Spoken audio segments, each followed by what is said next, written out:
तात्या को बाबा का आशीर्वाद। शिरडी में सबसे पहले साईं बाबा ने वाइजाबाई के घर से ही भिक्षा ली थी।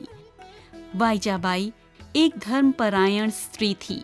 उनकी एक ही संतान तात्या था, जो पहले ही दिन से साईं बाबा का परम भक्त बन गया था।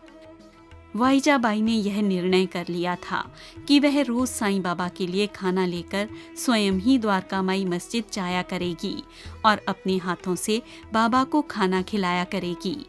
अब वह रोजाना दोपहर को एक टोकरी में खाना लेकर द्वारका माई मस्जिद पहुंच जाती थी। कभी साईं बाबा धूनी के पास अपने आसन पर बैठे हुए मिल जाया करते थे और कभी उनके इंतजार में वह घंटों तक बैठी रहती थी। वह न जाने कहाँ चले जाते थे। इस सब के बावजूद वाइजाबाई उनका बराबर इंतजार करती रहती थी। कभी कभार बहुत ज्यादा देर हो जाने पर वह उन्हें ढूंढने के लिए निकल जाया करती थी। कभी कभी जंगलों में भी ढूंढने चली जाया करती थी। कड़कती धूप हो या मूसलाधार बारिश अथवा हड्डियों को कंपकपा देने वाली ठंड हो, वाइजाबाई साईं बाबा को ढूंढती फिरती और जब वे उसे कहीं न मिलते तो वह निराश होकर द्वारका माई मस्जिद लौट आती थी। एक दिन वाइजाबाई जब बाबा को खोजती थकी मांदी मस्जिद पहुंची तो बाबा को धूनी के पास अपने आसन पर बैठा पाया।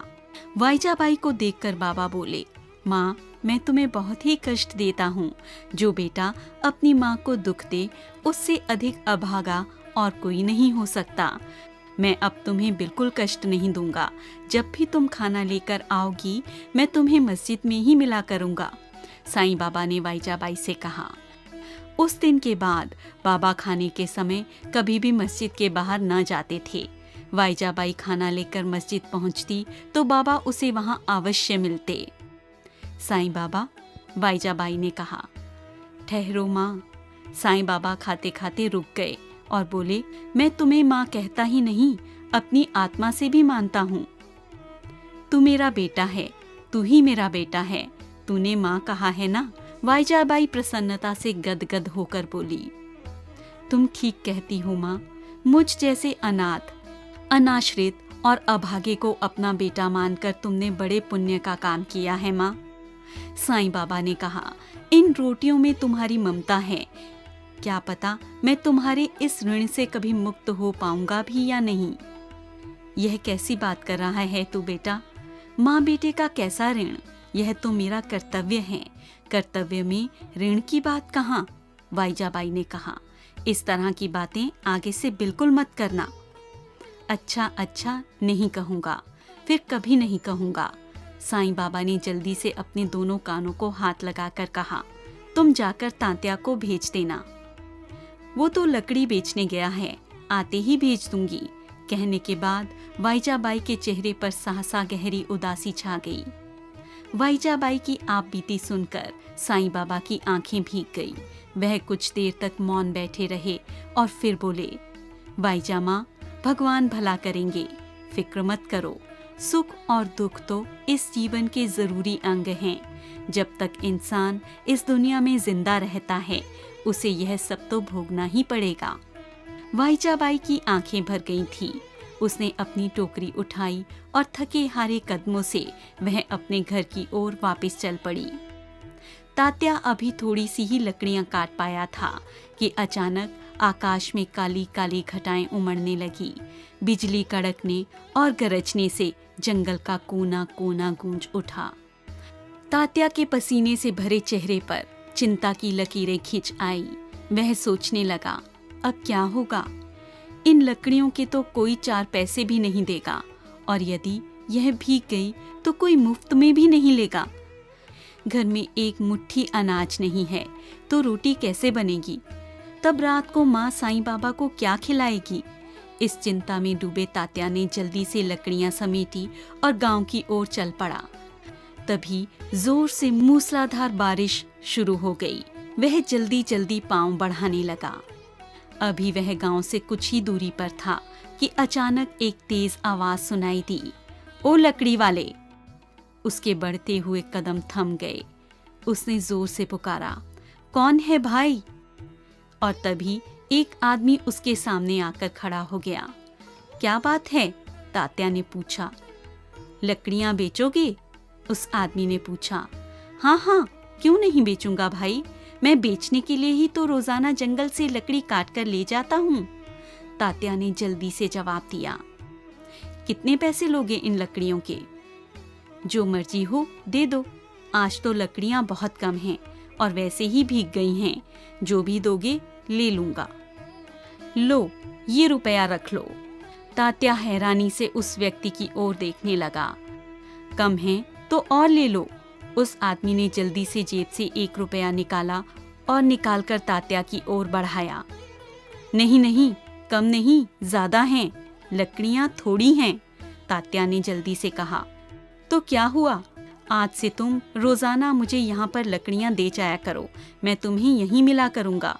यदि आज ये लकड़ियाँ कुछ कम हैं तो कल लकड़ियाँ ज्यादा ले आना, तब हमारा तुम्हारा हिसाब बराबर हो जाएगा, उसने हंसते हुए कहा और रुपया जबरदस्ती उसके हाथ पर रख दिया।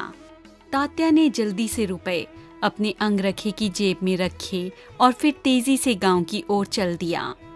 घर पहुंचकर उसने माँ के हाथ पर रुपए रखे तो माँ आश्चर्य से उसका मुंह देखने लगी। इतने रुपए कहाँ से आए तात्या? माँ ने आशंकित होकर पूछा। तात्या ने अपनी माँ को पूरी घटना बता दी। तूने यह ठीक नहीं किया बेटा, कल उसे ज्यादा लकड़ियाँ दे आना। इंसान को अपनी ईमानदारी की कमाई पर ही संतोष करना चाहिए। बेईमानी का जरा सा भी विचार कभी अपने मन में नहीं लाना चाहिए, वाइजाबाई ने तात्या को समझाते हुए कहा। अगले दिन जब तात्या जंगल में गया तो उस समय वर्षा रुक गई थी, आकाश एकदम साफ था। तात्या ने जल्दी जल्दी और दिन से ज्यादा लकड़ी काटी और गट्ठर बनाने लगा। गट्ठर भारी था, रोजाना तो वह अकेले ही लकड़ियों का गट्ठर उठाकर सिर पर रख लिया करता था, लेकिन आज लकड़ियां ज्यादा थी, वह अकेला उस गट्ठर को नहीं उठा सकता था। फिर किसी मुसाफिर की राह देखने लगा ताकि उसकी सहायता से भारी गट्ठर को उठाकर सिर पर रख सके। अचानक उसे सामने से एक मुसाफिर आता हुआ दिखाई दिया। जब वह पास आ गया तो तात्या ने उससे कहा, भाई जरा मेरा बोझा उठवा दो। उस मुसाफिर ने तात्या के सिर पर गट्ठर उठवा कर रख दिया। अब तात्या तेजी से चल पड़ा। अरे भाई तात्या, क्या बात है, आज तुमने इतनी देर कैसे कर दी? मैं कब से तुम्हारा इंतजार कर रहा हूँ, पिछले दिन वाले आदमी ने मुस्कुराते हुए कहा। आज लकड़ियाँ और दिन के मुकाबले से ज्यादा हैं।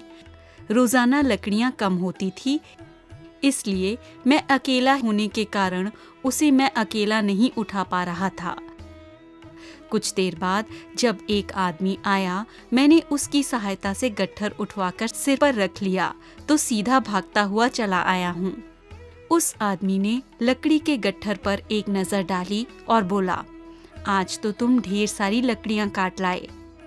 तुम ठीक कह रहे हो, लेकिन कल तुम्हें कम लकड़ियाँ मिली थी, पर तुमने पैसे पूरे दे दिए थे, इसलिए तुम्हारा हिसाब भी तो बराबर करना था। कल तुमने रुपए दे दिए थे, उसी के बदले सारी लकड़ियाँ ले जाओ, अब तक का हिसाब बराबर, तात्या ने हंसते हुए कहा। कहाँ ठीक है तात्या भाई, जिस तरह तुम ईमानदारी का दामन नहीं छोड़ना चाहते हो, उसी तरह मैंने भी बेईमानी करना नहीं सीखा, उस आदमी ने कहा और अपनी जेब से रुपया निकालकर तात्या की हथेली पर रख दिया। लो, इसे रखो, हमारा आज तक का हिसाब किताब बराबर। आज लकड़ियाँ और दिनों से दुगनी हैं, इसलिए हिसाब भी दुगना होना चाहिए। तात्या ने रुपए लेने से बहुत इनकार किया, पर उस आदमी ने समझा बुझाकर वह रुपया तात्या को लेने के लिए विवश कर दिया। तात्या ने वह रुपया जेब में रखा, फिर वह गांव की ओर चल दिया। अभी वह थोड़ी दूर ही गया था कि अचानक उसे कुल्हाड़ी की याद आई। जल्दीबाजी में वह कुल्हाड़ी जंगल में ही भूल आया था। अपनी भूल का एहसास होते ही वह तेजी से जंगल की ओर लौट पड़ा। जब उसे वह आदमी और लकड़ियों का गट्ठर कहीं भी दिखाई न दिया, उसने बहुत दूर दूर तक नजर दौड़ाई, लेकिन उस आदमी का कहीं भी अता पता न था। तात्या की हैरानी की सीमा न रही। दोपहर का समय, आखिर वह आदमी इतनी जल्दी इतना बोझा उठाकर कहाँ चला गया? दूर दूर तक उस आदमी का पता न था। आश्चर्य में डूबा तात्या वापस आ गया। वह इस बात को किसी से कहे या न कहे, इस बात का फैसला नहीं कर पा रहा था। घर आकर वह अपनी माँ के साथ द्वारकामाई मस्जिद आया। वाइजाबाई ने दोनों को खाना लगा दिया। खाना खाते समय तात्या ने लकड़ी खरीदने वाले के बारे में साईं बाबा को बताया। साईं बाबा बोले, तात्या, इंसान को वही मिलता है जो परमात्मा ने उसके भाग्य में लिखा होता है। इसमें कोई संदेह नहीं है कि बिना मेहनत किए धन नहीं मिलता। फिर भी धन प्राप्ति में मनुष्य के कर्मों का भी बहुत योगदान होता है। वैसे चोर डाकू भी चोरी डाका डालकर लाखों रुपए ले आते हैं, लेकिन वे सदैव गरीब के गरीब ही बने रहते हैं। न तो उन्हें समय पर भरपेट भोजन मिलता है और न चैन की नींद आती है, जबकि एक गरीब आदमी थोड़ी सी मेहनत करके इतना पैसा पैदा कर लेता है कि जिससे बड़े आराम से उसका और उसके परिवार का गुजर बसर हो जाता है। वह स्वयं भी इत्मीनान से रूखी सूखी खाता है और चैन की नींद सोता है तथा मुझ जैसे फकीर की झोली में भी रोटी का एक आध टुकड़ा डाल देता है। तुम्हें जो मिलता है वह तुम्हारे भाग्य में लिखा है। लेकिन वह आदमी और लकड़ियों का गट्ठर कहाँ गायब हो गए? तात्या ने हैरानी से पूछा। भगवान के खेल बड़े अजब गजब हैं तात्या। इंसान अपनी साधारण आंखों से उसे देख नहीं पाता। साईं बाबा ने गंभीर होकर कहा, तुम्हें बेवजह परेशान होने की जरूरत नहीं है। यह तो देने वाला जानता है कि वह किस ढंग से और किस जरिए रोजी रोटी देता है। भगवान जब किसी भी प्राणी को इस दुनिया में भेजता है तो उसे भेजने से पहले उन सभी चीजों को भेज देता है जिसकी उस जन्म लेने वाले को जरूरत पड़ती है। साईं बाबा ने तात्या को बड़े ही प्यार से समझाया। तात्या साईं बाबा के चरणों में गिर गया। उसे साईं बाबा की बात पर सहसा विश्वास नहीं हो पा रहा था। वह कहना चाहता था कि बाबा, यह सब आपका ही करिश्मा है। इस प्रकार का खेल खेल कर आप ही उसकी रोटी का इंतजाम कर रहे हैं। उसने बहुत चाहा कि वह इस बात को साईं बाबा से कहे, पर कह नहीं पाया और केवल आंसू टपकाता रह गया। वास्तव में तात्या के मन में साईं बाबा के प्रति अपार श्रद्धा और अटूट विश्वास था। इसी कारण बाबा का भी उस पर विशेष स्नेह था। अचानक साईं बाबा उठकर खड़े हो गए और बोले, चलो तात्या, घर चलो, कहकर मस्जिद की सीढ़ियों की ओर चल दिए। साईं बाबा सीधे वाइजाबाई की उस कोठरी में गए जहां वह सोया करती थी। उस कोठरी में एक पलंग पड़ा था। तात्या, एक फावड़ा ले आओ। साईं बाबा ने कोठरी में चारों ओर निगाह घुमाते हुए कहा। तात्या फावड़ा ले आया। उसकी और वाइजाबाई के कुछ भी समझ में नहीं आ रहा था कि साईं बाबा ने फावड़ा क्यों मंगवाया है। तात्या, इस पलंग के सिरहाने वाले दाएं ओर के पाए के नीचे खोदो। इतना कहकर साईं बाबा ने पलंग एक ओर को सरका दिया। यहाँ क्या है बाबा? तात्या ने पूछा। खोदो तो सही, बाबा ने कहा। तात्या ने अभी 3-4 फावड़े ही मारे थे कि अचानक फावड़ा किसी धातु से टकराया। धीरे धीरे मिट्टी हटाओ तात्या, साईं बाबा ने गड्ढे में झांकते हुए कहा। तात्या फावड़े से धीरे धीरे मिट्टी हटाने लगा।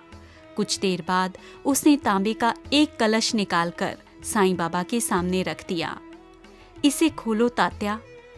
तात्या ने कलश पर रखा ढक्कन हटाकर उसे फर्श पर उलट दिया। देखते ही देखते उस कलश में से सोने की अशर्फियां, मूल्यवान जेवर और हीरे निकलकर बिखर गए। यह तुम्हारे पूर्वजों की संपत्ति है। तुम्हारे भाग्य में ही मिलना लिखा था। तुम्हारे पिता के भाग्य में यह संपत्ति नहीं थी।